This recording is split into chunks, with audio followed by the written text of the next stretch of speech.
Yeah, I remember that I was 14 when I persuaded my dad to teach me bass guitar. And he said, all right, I'm not going to teach you, I'm not going to give you lessons, but I'll show you the technique. And you can listen to music and play along, that's the best way to learn. It's like, okay, fine. I'd already been learning cello at school, so it wasn't a massive leap, you know. And I was like playing in wind band because I didn't have a tuba at my school. So I was doing things that were very sort of in the box. And then I remember my mum was a childminder. She had a childminder friend, and she knocked at my mum's front door one day when I was 14. And she said, "Oh, Annie, my son John Paul, is putting a band together, and he needs a bass player. I didn't know if Laura might be interested." And I was only 14 at the time, 14 or maybe just turning 15.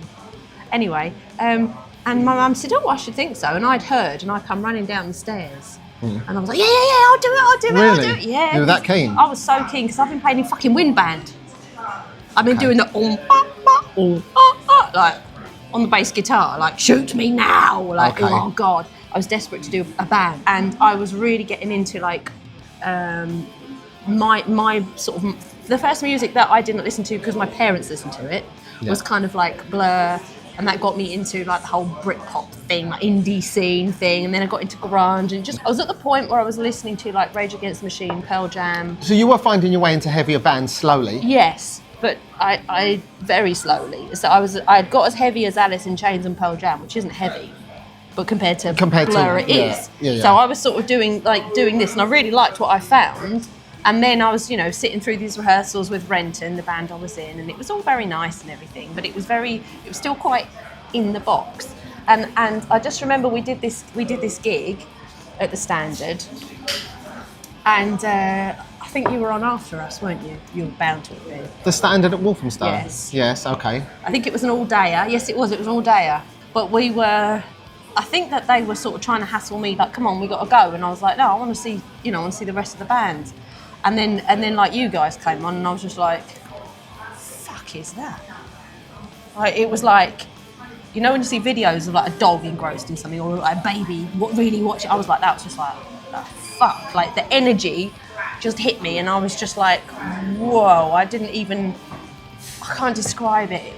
Like, if I had to paint it, it would be blues and purples, spiky but beautiful. I was like, it's like, it was amazing. I'd never heard anything like it. It was catchy though, but you could get it stuck in your head.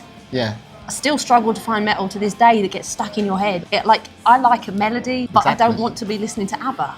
Gordian Knot I love, but I can't listen to all of it. But it's the same for me with like fucking bebop or really modern jazz. I was raised on that, but I can't actually listen to it. Because it's like, woo, it's just a little bit too all over the place. Okay, so you was into like the catchiness, but with the heaviness, basically. I couldn't tell you, I couldn't have told you at the time what it was that blew me away, but what I've learned now that it's a combination of the sound that the guitars actually produce. Okay. Like the effects that you had and palm muting. I'd never heard palm muting. And you get that, and there's no, it's I was like, what is this? And then and you were doing an overload, and I was like, what's he doing? Like, never seen anyone do tapping before. Yeah. And the whole thing, I was just like, what is this? Like, I'm getting goosebumps. Like, honestly, it just absolutely blew me away. And I was thinking, well, this is awkward. Am I going to tell this band that I'm in that I'm kind of losing interest because I've found something that's just blown me away? And obviously, I'm not talking about potentially joining your band because I had no idea there was any way that could ever happen. Because I'd seen you as a full lineup, and it was amazing. But you'd realised that your taste was going somewhere else. Yeah, I just sort of felt a little bit like, oh, crap, like there I was, minding my own business, perfectly happy in my own little world, and this thing just like a spaceship landed. Yeah, and I'm just like, oh wow, okay, everything's different now. Like, it was amazing. The band had got themselves a sort of a lunatic manager. I remember her. Yeah, I found out later that everything that she told to every band that she'd ever managed was a complete lie. Yeah. But at the time, she wanted to make herself look good and important.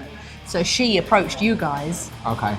And kind of did me a weird favour in that sense, because I don't think I would have had the balls to just come up to you and go, I really like your band. I think she she also felt the buzz about the band, your band, obviously, and I think she just kind of was like, saw Mia and realised that she was the manager and was like, I'm the manager. I'm going to talk to that manager. And just tried to sort of, you know, do the whole we're the same thing. Of course, they weren't. No, they weren't. Nowhere near the same. But I think she thought that it would get her somewhere. So she sort of did the introduction. And I was thinking, oh, this is, I feel a bit embarrassed, you know, like I feel a bit sort of like, oh shit. Okay. But actually this is cool because like I really, really like this band and maybe she could actually handle the negotiation of me perhaps leaving that band. I think the terrible thing is I found out afterwards that she wasn't very nice to my old band and I trusted her to do it properly. Oh, did she? Yeah, She done I it? think she did it in a bit of a nasty way. I think she might have said something, and I haven't thought about this since, so forgive me because we're going back, what, 25 years now? 27, I think. Anyway. I'm not sure. Yeah, a while though. Yeah. But I haven't thought about it. You know, you block things out, don't you? Anything not useful. I've blocked, and up until recently, I'd blocked the entire 54 thing out. Same. Yep, same. But I have a feeling, because I can't remember exactly what happened, but I think I got a message from one of them. Anyway, years later, the guitarist, Jonathan, sent me a message just saying, oh, hey, you know. So I was like, oh, okay, at least he does my name. He came to see me when I was playing somewhere after 54 days, that's really nice. Yeah. I'm glad that there's no hard. It was They really must have nice. understood that you were really young and you didn't know how to do it. Yeah. You'd never left the band before. The band previous to that, when I was 14, but that just fizzled out. So, but I think he'd given you the ultimatum. I mean, you didn't tell me this at the time. Okay. Knowing what I know now, I should say it's at the point where he's basically gone, and you're I always played things close to my chest. I don't like to give people more information than they needed until I know them really well. Yeah, exactly. Because I know you well enough now to know that you wouldn't have done any overlapping or any two-faced. No. No, of course. So I think he had left. I think he'd given you that ultimatum and you were still thinking, is this real? I probably would have And then thought you had he'll a come chat back with when him. he calms down. Yeah, it seemed something like that because you weren't like, I need a bassist. You were like, I don't really know what's happening, so there's a chance that he might. Yeah, I think you did actually say there's a chance that he might come back, and I'm not really sure what to do. Would you be interested in, you know? And I said, listen, if you just want me to just do one rehearsal with you and then he comes back, that's fine. I'd love the experience, you know. Okay. And then I think obviously he didn't come back.